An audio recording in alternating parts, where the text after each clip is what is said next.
No programa de hoje, vamos bater um papo sobre negócios, estética e riqueza.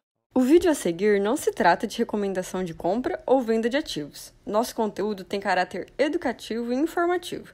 Queremos fomentar o debate sobre investimentos e aumentar o número de investidores no Brasil. Você estava no Farol vendendo revistas, balas, pães, suco de tomate, né? E de repente você tá aqui. Continua essa história curiosa. E aí, então, pensa o seguinte. Então, como eu tava lá, logo que eu fiz 18 anos, eu queria fazer... Até porque eu vivia naquela época de que tinha que fazer faculdade, né? Minha avó falava, não, vai pegar o diploma, vai botar embaixo do braço, porque é que tem que fazer. Então, eu achava que eu tinha que fazer. Então, eu tava atrás de uma faculdade, só que eu não tinha dinheiro para pagar pela faculdade. Então, dos 18 até os 21, eu fiquei esperando para ver o que ia acontecer.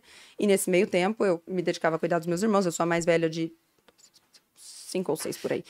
E eu cuidava deles, cuidava da casa, seguia cuidando da igreja e tudo mais. Então fiquei, e nessa época eu dava aula de inglês, porque já tinha feito, a minha avó sempre fez questão de que eu estudasse e sempre garantiu isso, a minha avó do lado do meu pai. E então eu dava aula de inglês e aí fazia faxina, fazia unha, eu ia me virando para ter meu dinheiro. E aí em um certo momento, apareceu um negócio do tipo, olha, dá para fazer uma faculdade, só que daí eu precisava fazer uma faculdade barata.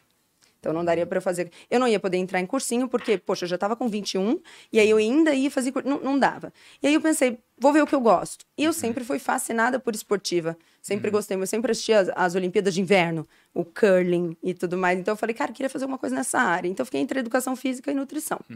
Acontece que na minha cabeça, mesmo sem saber tudo que eu sei hoje, eu pensava, cara, a educação física tem um teto de salário. Sim, por causa das horas, Por causa da frequência do meu cliente. Ele vai, mesmo que ele faça uma vez na semana, ele vai fazer toda semana. Então, se eu cobrar R$200 a hora é uma coisa, mas se eu falar pra ele, eu cobro 2.000, ele vai falar, cara...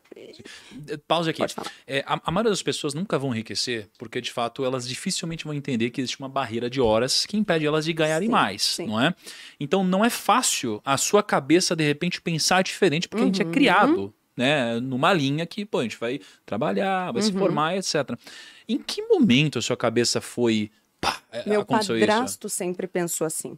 Porque eu lembro que era assim, tinha então a reunião de pastores toda semana dos pastores da região. O meu padrasto era o único que estava sempre preocupado em crescer a igreja. Porque, como você falou, eles realmente funcionam, e isso não é pejorativo de forma alguma, mas eles realmente funcionam bonitinhos, como se fosse uma igreja. Então, você tem, como se fosse uma empresa, desculpa. Então, você tem que prestar contas. Escalar, né? Sim, precisa crescer. E então, o meu padrasto sempre investiu nisso, em crescer. Então, eu lembro que, assim, as limitações da gente, elas se davam pela quantidade de dinheiro, não pela preocupação em gastar pouco. Então, assim, se nós só temos R$15 para almoçar, e isso dá um joelho de porco e um suco, e é isso que nós... Nunca com R$15 ele falava, como que a gente gastaria 8? Então ele falava, não, a gente come isso aqui, a gente come bem e vamos atrás de fazer mais. Então, conforme o dinheiro, ele era assim, conforme o dinheiro ia entrando, não da igreja, mas o dele, ele nunca pegava esse dinheiro e gastava com a gente. Ele comprava uma impressora melhor para imprimir melhor os negócios da igreja, porque a igreja crescendo, veio dele isso. Então, sabe aquele filme Em Busca da Felicidade? Que ele fica preso com aquelas máquinas todas? Eu vi isso acontecer ali, porque um dia o padrasto descobriu um travesseiro desse tamanho assim, e era um travesseiro que vibrava. Você ligava na tomada, ele vibrava. E aí, aquela coisa assim, nossa, isso aqui é bom pra tudo, porque isso aqui, se você põe ali circulação, se você põe aqui rejuvenescimento, se você põe não sei o quê, se você...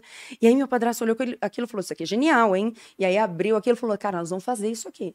E aí, na época, eu lembro que ele foi na minha tia e falou, pediu um cheque de R$2.000 emprestado. R$2.000 hoje era tipo 15, sabe? Era muita coisa. E aí ele pegou esse cheque e comprou tudo para fazer esses travesseiros. E eu lembro que ele falou assim, olha, se a gente vender a gente cobre e aí o resto é lucro. Quantos você vendeu? Então já foi dentro de casa. Porque ele não vendeu nenhum, mas ele tinha esse pensamento. Então esse pensamento sempre veio dele. Na hora de entender se eu queria nutrição ou educação física, eu pensei isso.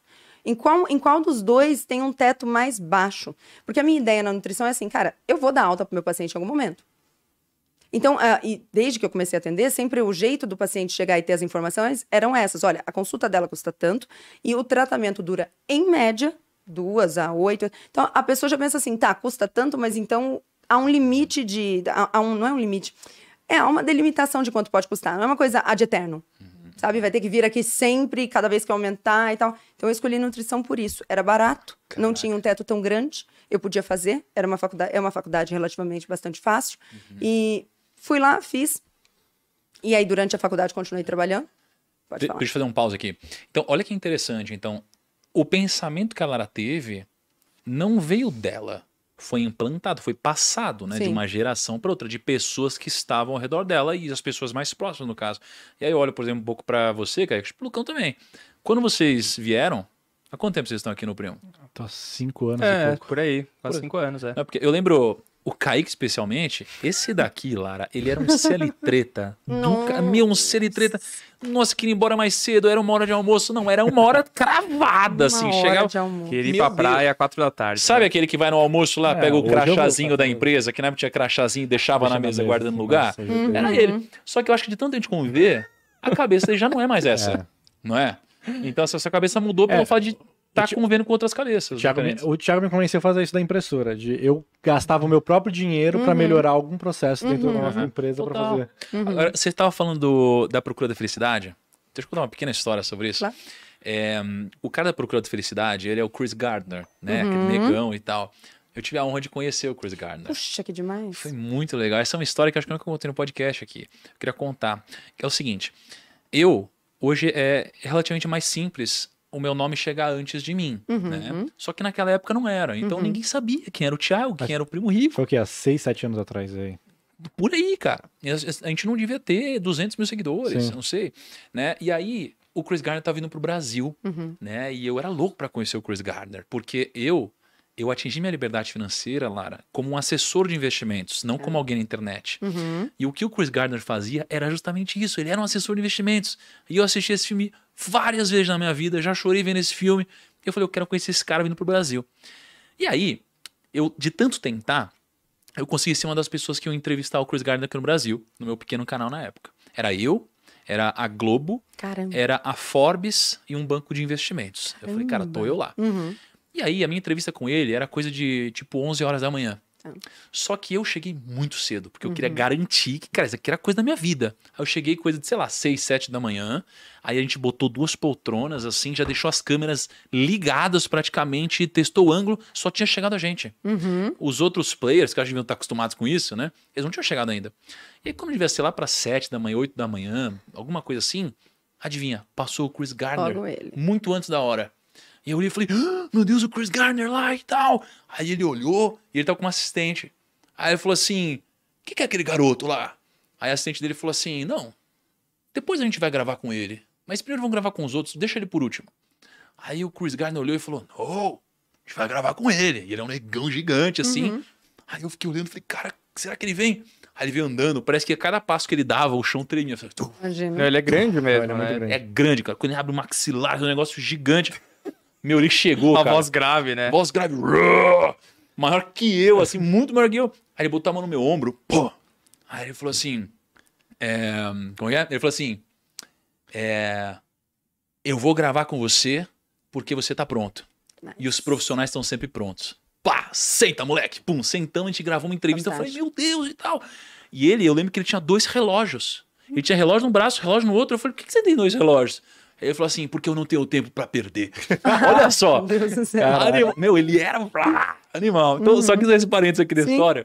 E aí você entrou na universidade. E aí, antes de continuar, esse que você falou é uma frase que a vida inteira eu falei que eu realmente contei com sorte. Muita sorte. A questão é que toda vez que ela chegou, eu tava pronta. Toda vez. Eu também sou. As pessoas reclamam que não tem sorte, mas na maioria das vezes elas não aproveitam as pequenas coisas que aparecem. Sim, né? Pode ser. É porque, assim, a sorte às vezes tô com você aqui. Às vezes poxa, eu de alguma forma mostrar alguma coisa pra você que te incentiva a fazer um negócio junto e falar, putz, que sorte que a gente naquele dia. Exatamente. São pequenas coisas. Exatamente. Né? A gente tem várias, são tantas bilhões de possibilidades assim. Você falou, se a gente estiver pronto. A coisa acontece. Aí entrei na universidade, então comecei e continuei trabalhando o tempo. Então eu trabalhava numa companhia de teatro da 1 às 3 da tarde, estudava de manhã. Peraí, teatro? Como assim? Você fazia teatro? Eu fiz tudo. Eu precisava de dinheiro. O pobre, ele faz o que precisa. Eu fazia... A cabeça é tipo assim, eu não vou ser um fudido. Não, então, era isso. Não me importa. Qualquer coisa. Então, eu fazia uma fadinha e eu era mais curtinha. Então, eu fazia uma fadinha, ficar num balanço que eu viajava pra fazer. Era uma coisa E aí, numa cama elástica e tal, eu lembro que eu ganhava R$300 por apresentação, sendo que a gente tinha que ir, ficar o final de semana e voltar. R$300 era muita grana. Eu pensava, caramba, é agora. Cartão da Renner aqui na mão pra poder pagar a parcela. E aí, então, eu, da 1 às 3, estava lá. Das 3 às 10 da noite, eu trabalhava numa academia. E de manhã, estudava. Aos finais de semana, quer dizer, durante a semana também dava 2 vezes aula de inglês, para quem eu conseguia particular. E aos finais de semana eu tinha uma amiga que eu faxinava o apartamento dela, e qualquer coisa que aparecesse eu fazia. Então, se alguém na sala de aula falasse, poxa, não tenho tal resumo, eu falava, quer? Vim então, quer? Então, sempre tive a cabeça para dinheiro. Sempre. Você ia ganhar uma grana comigo, viu, Lara? Porque, olha, o que eu precisava de resumo dos amiguinhos. Pô, eu também. Nossa. Se eu tivesse uma Lara na minha sala, cara... Quando é 20 pra passar de ano? Eu ia fazer tudo pra mim. Eu já fechava uma mensalidade logo. Fazia pacote. Isso, é que eu não escalonei. Eu podia ter sido mais inteligente. Modelo de assinatura. Já podia ter colocado uns estagiários pra fazer pra mim também, Nossa, que daí eu já... Cara, mas o que a Lara tá falando que eu me identifico muito, que eu sempre achei fácil arrumar um emprego. Então, isso é uma... Mas, tipo assim, não é o emprego do meu sonho, não é um emprego, tipo, um gerente. Era um emprego, é um trabalho. Isso, tipo, meu, por isso eu, tipo, sempre quando eu precisava de dinheiro, eu conseguia, porque eu falei, cara, qualquer coisa, eu sou garçom num buffet, eu trabalho como monitor. Sim, eu fui monitora também. de festa infantil tanto tempo. Então, O Kaique também. também. Então, tipo, eu Você sempre... fazia cabeção? Cabeção era o pior. Fazia. Cabeção, o que é o cabeção? Que aquele- É uma fantasia que você tem que ficar no parabéns lá, animando todo mundo. Mas pelo menos não Uma precisa sorrir, vez- né? Você fica assim, ó. E no cabeção Era, tá tipo, feliz, assim. Cara, eu lembro de uma vez numa festa, porque a gente fazia muito festa em condomínio de luxo, né? Então, que tinha, eles alugavam, né, tirolesa, cama elástica e tal. E eu nunca vou esquecer de uma festa que, no Bexigão, aquela criançada pra todo lado, aquele negócio todo, você já cansado, ganhando... Criança educada, né? Excelente. Quando o Bexigão foi rolar, em vez de balas, a mãe colocou no Bexigão R$2.000 em notas de 2.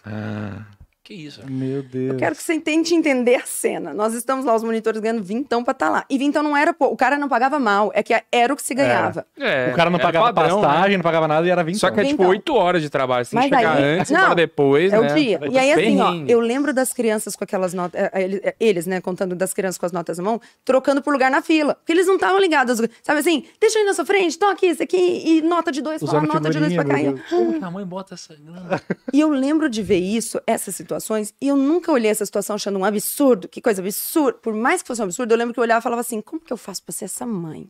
Eu quero ser inconsequente assim. Como que eu faço pra conseguir ser assim? Então, toda vez que eu via alguém com muita grana, toda vez que eu falava, caramba, como que eu posso estar tão ferrada e esse cara ter muito? Eu nunca tive ódio desse cara. Eu sempre pensava, deixa eu conversar com você, só me fala o que tem que fazer.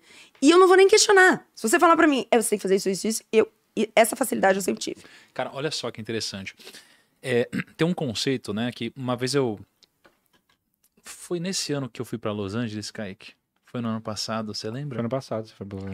Ano passado eu fui para Los Angeles e conheci um dos meus grandes ídolos nos investimentos. Ele chama Howard Marks.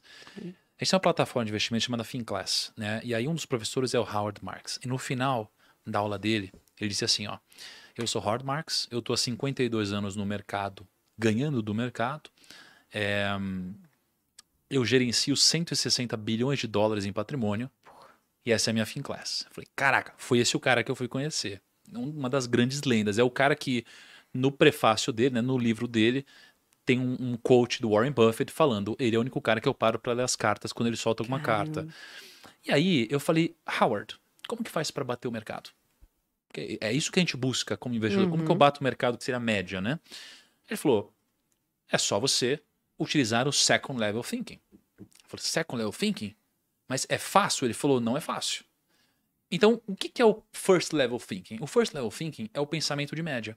Então, quando você está numa festa dessa, o que as pessoas pensam? Que absurdo. Que absurdo! Meu Deus do céu! E tal. Isso aqui é o primeiro grau de pensamento. É o que a maioria das Eu pessoas têm. pensei que a criançada Não é? hepatite depois, né? Loucura. Mexendo na coxinha, com um monte de dinheiro. É o primeiro grau de pensamento. Morreu Esse vários. é o pensamento 1,5. É um e-mail, não é? Já passou do absurdo, mas já tá. Exato. Mas ainda não chegou lá. Tá louco. Esse é o primeiro grau de pensamento. Então, assim, a maioria das pessoas pensam igual, elas vão ter resultados iguais. Agora, você foi para um outro grau de pensamento. Você falou assim, ó, olha que coisa. Talvez tenha pensado, que absurdo, ou que legal e tal, mas você pensou, ok, mas o que essa mãe fez para poder chegar até aí? Eu quero ser essa mãe. Porque na minha cabeça é assim, ó, tá, ela foi doida e inconsequente, ok, mas ela pôde ser doida e inconsequente. Tá, se eu conseguir chegar no ponto dela, eu não preciso ser doida e inconsequente, mas eu posso chegar no ponto em que eu poderia fazer isso.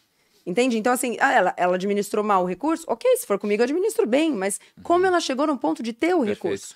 Então, assim, isso daí é um dos maiores insights, eu acho, que as pessoas não captam quando estão assistindo a gente aqui. Porque elas estão olhando pra essa história agora, e eu aposto que elas estão pensando assim, ó. Nossa, que batalhadora. Meu, olha de onde ela veio. Ela vendia. Nossa, que legal, que legal, que legal. Elas estão pensando isso, provavelmente a maioria. Essa é a cabeça de consumidor.